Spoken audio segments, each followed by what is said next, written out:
Hello? Hello, police station to. Ano na naman tong tinatawag mo? Ano? Ano ba yan?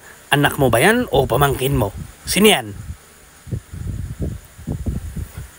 Ano yung pangalan niyan? Ilang taon na? Talaga naman, kabata-bata pa oh.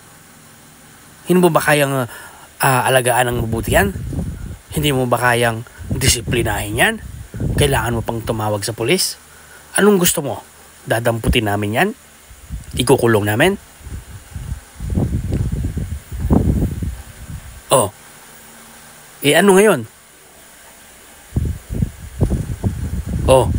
Gusto ko siyang makausap. Akin na. Ipakausap mo siya sa akin. Hello? Hoy, bakit ganyan ka? Hello? Sumagot ka lang maayos.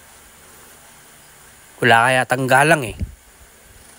Gusto mo ba puntahan ka namin dyan? Ano? Magsabi ka lang. Eto ha, kapag hindi ka pa nakinig, kapag hindi ka pa nagbago, kami na ang pupunta dyan. Kasi nasa record namin yung address mo, yung pangalan mo. Kaya namin kunin dyan. Okay? Pag hindi ka pa nakinig, sigurado may kalalagyan ka. O sige na, sayang oras ko. Bye-bye.